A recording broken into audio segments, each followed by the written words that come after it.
I'm Pastor Henry Hildebrandt of the Church of God in Elmer, Ontario. One thing that we became famous for is drive-in services. So we just knew we want to do something. So we would gather in the parking lot. People would stay in their cars with the windows rolled up. Signs were along the driveway saying that don't get out of your car. And the police showed up and they showed thumbs up and they said, looks excellent, good invention.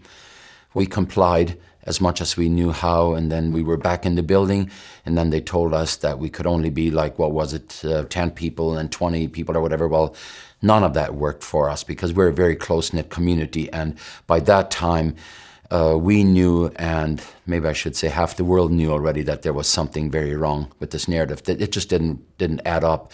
Red flags were all over the place, and then amazingly enough, the police showed up and disrupted our services not once or twice. They did that repeatedly, and they did that under the guise over there, or they said, well, it's illegal that you're here together. We have to basically let you know that you can't gather. And then the judge ordered that they would lock our building, which they did. The sheriff came, and we were inside, we were singing, we were praying, and the sheriff led the whole crew in. They came in, and we told them that biblically that we're not bowing to that we're just like the people in the Bible time would have done. We are not bowing to that. And then they actually changed the locks on us, and then they forbade us that we couldn't even gather outside. And we said at that point, well, you do whatever you need to do. The judge then ruled, charged us one time $66,000, another 100 and some odd thousand, till it added up to $275,000. I said, then we will let the whole world know that they are charging us that, which we did.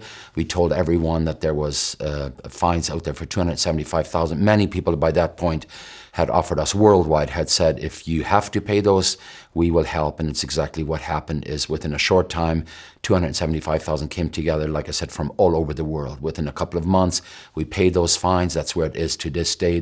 We have paid those. And we don't regret one step we've taken, because it needed to be done, because those are our God-given freedoms, and not just for the churches, but for everyone. Those are our guaranteed freedoms in the Charter. But as you know, these days, past 2 years, the Charter hasn't meant anything. They have trampled on it.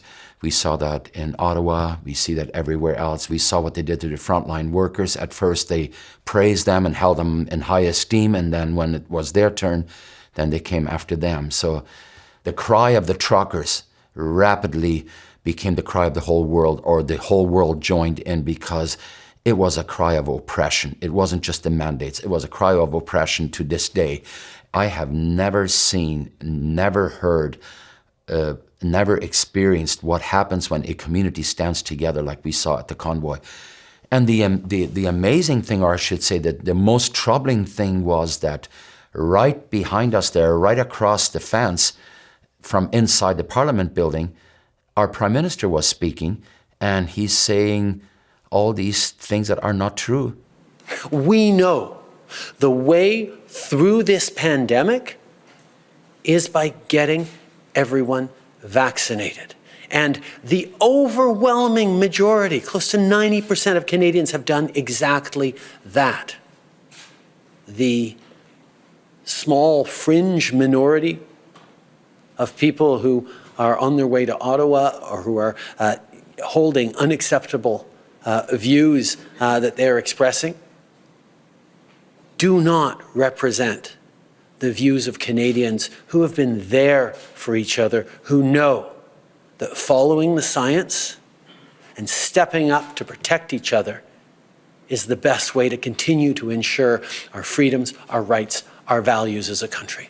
Hate can never be the answer.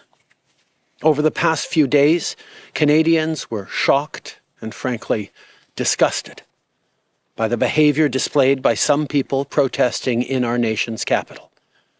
I want to be very clear. We are not intimidated by those who hurl insults and abuse at small business workers and steal food from the homeless. We won't give in to those who fly racist flags. We won't cave to those who engage in vandalism or dishonor the memory of our veterans. I was there. I was there for 3 weeks. There was nothing. I went and looked at the war memorial. It was guarded. I looked at the Terry Fox statue there. It was guarded nonstop and highly, highly respected. As a matter of fact, the Ottawa police confirmed that in the 3 weeks there was never one single arrest because there was an issue. There was no issues. The police actually themselves said during the week, and I'm sure they got in trouble for it, the police said at some point, they said, these are self-regulating people. These people actually don't need police. There was nothing needed. I mean, in the middle of their partying, in the middle of their staying up late at night, there was never any issue whatsoever. The truckers' convoy will go down in history, and no one can stop it. It'll go down in history as a very, very peaceful convoy that spoke for the whole world. My name is Josephine, and it's my second time here, and I come for the moral uplifting of it all. I think it's incredible that all these people, all these Canadians from all over have come to this place, and it's just like, it's the best, like, Canada Day. It's like, you know, better than Canada Day. Yeah, better than Woodstock. This is like Woodstock times 10.